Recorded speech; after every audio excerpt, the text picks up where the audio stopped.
It's Tuesday morning and I'm having a couple of hours walking around Thetford Forest, so it'll be another late finish for me at work today, but luckily because I work at home I can make up the hours, in case anyone was wondering how come I can get all this time walking around.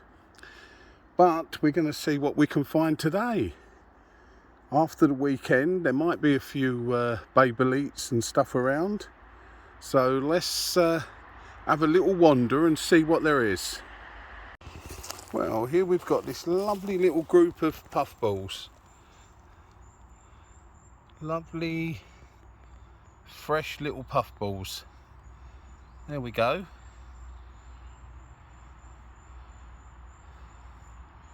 There's 14, 15 puffballs there, all fresh, probably only been up a day, so that's a good start.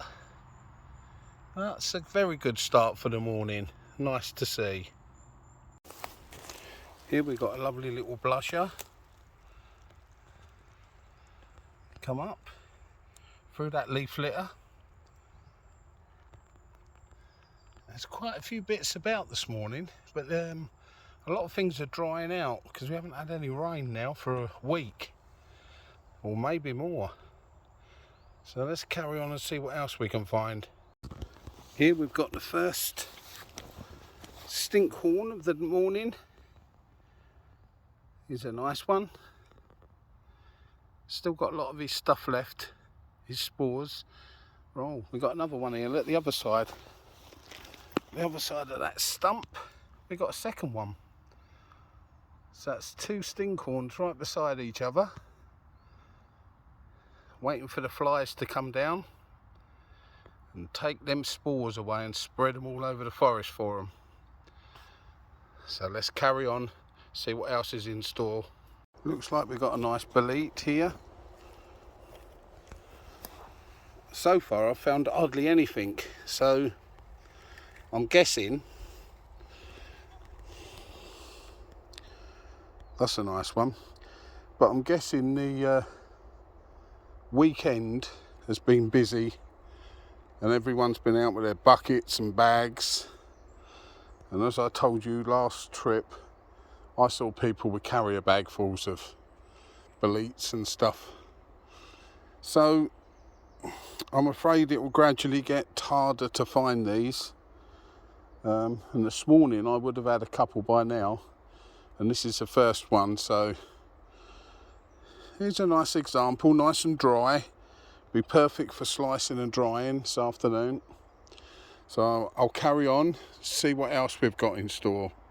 I've just spotted another nice Bolete tucked away down here. Look, here he is.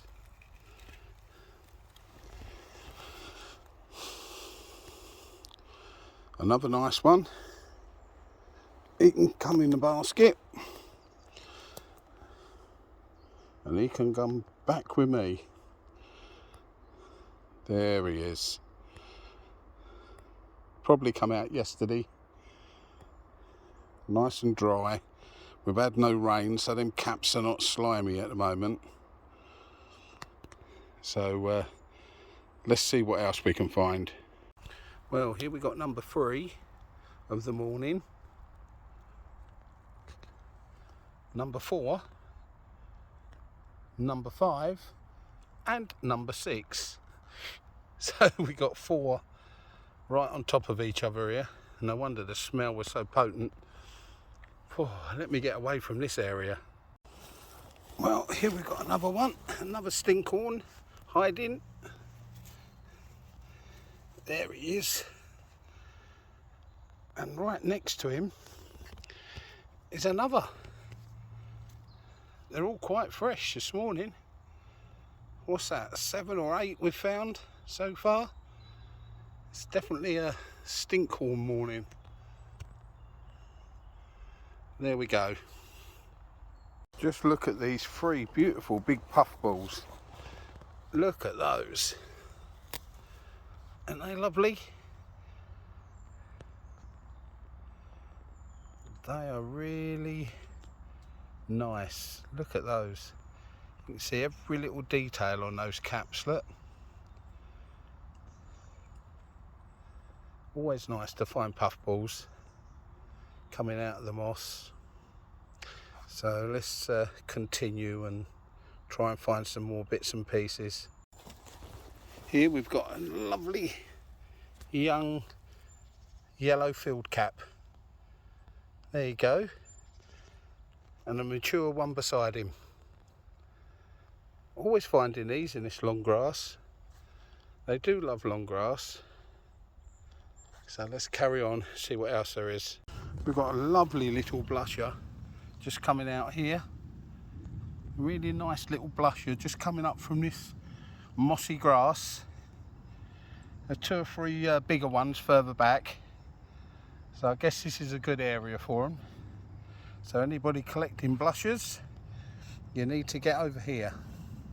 Well, I am one happy forager, because I think I've found my first saffron milk cap of the season.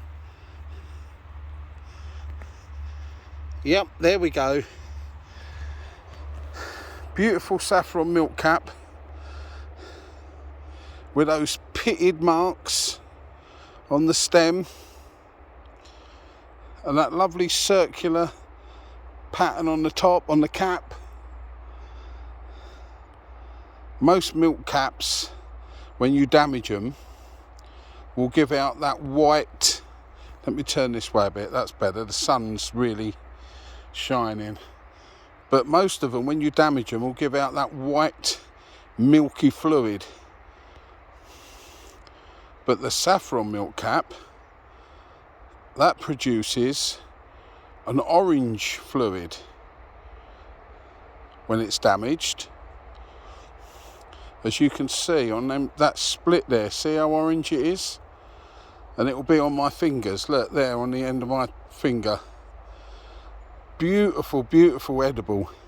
My favourite, in fact. My favourite edible. I've been looking here for a couple of weeks now, thinking any time now they'll be out, and this is the first one. So that is taking pride of place in my basket, and hopefully there'll be a few more to follow. So I'll have a good close look down here and see if there's any more about, because you've got to be careful. They love this long grass and sometimes you'll miss them. So there we go, the saffron milk cap. Perfect example. So let's carry on and find some more. Now we've come across 2 lovely russulas. Look how nice and dark they are. This one's been knocked over, but there. A lovely dark red. And as I've said before, some people like these. I think there's only 2 or 3 that you can't eat.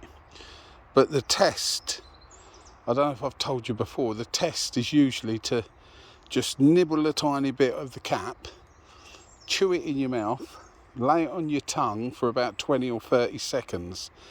And if it is peppery and spicy hot, then you can't eat it.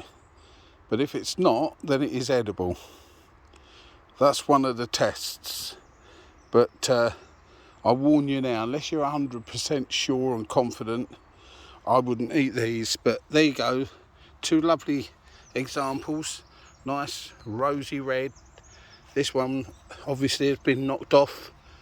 Someone's walked by it or an animal. But there you go, something else of interest.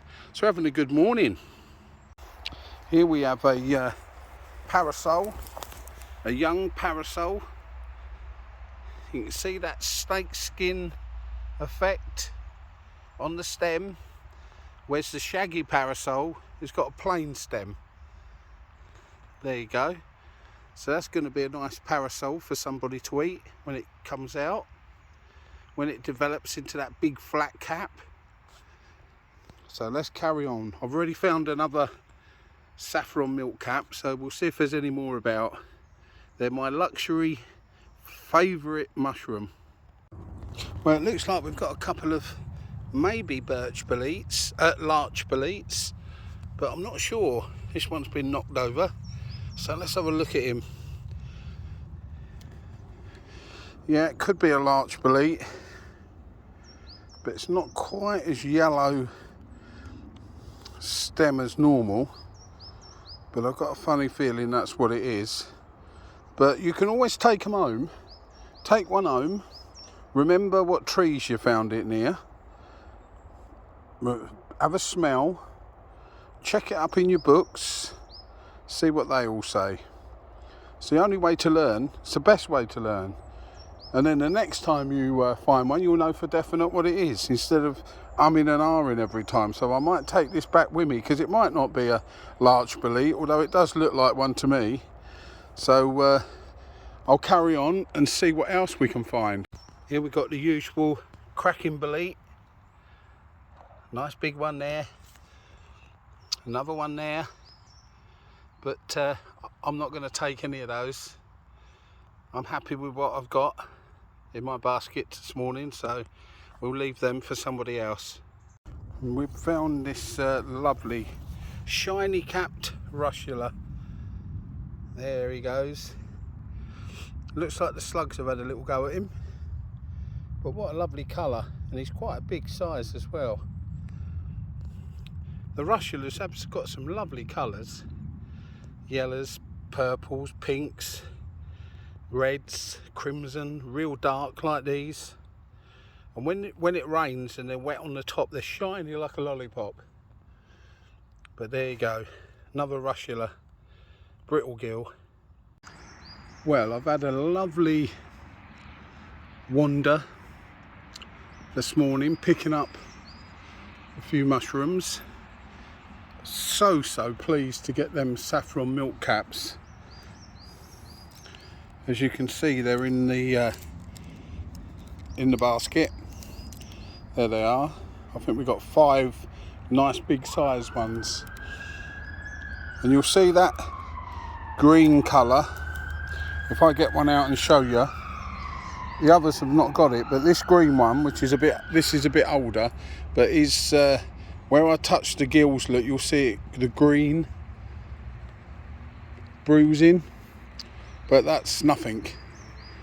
That's still perfectly fine to eat. The others are lovely and clean. But if you find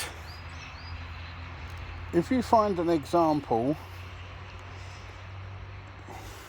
that hasn't got those like pitting circles on the stem, you see that pitting? As if it's had acne, basically. Well, you can find the false saffron milk cap, which won't have those pitted circles on the stem, and it will be a bit more greener. The cap will be a bit greener.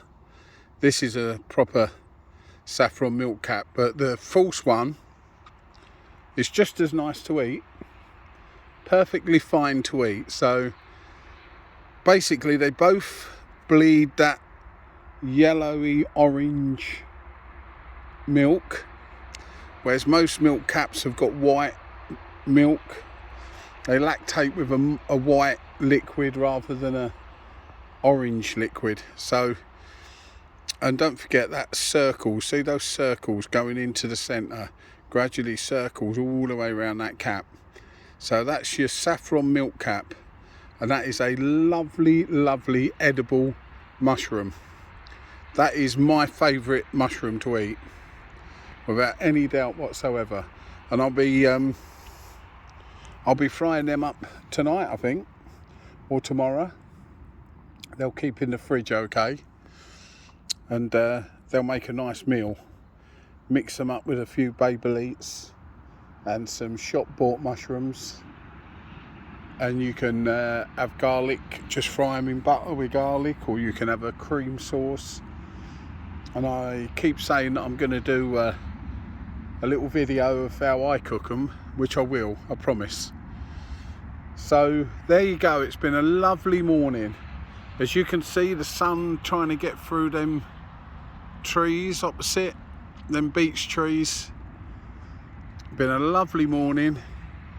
hopefully you'll enjoy the video and you'll share, like and subscribe, and it all helps build the channel so we can get more and more nice videos done, and we'll learn together.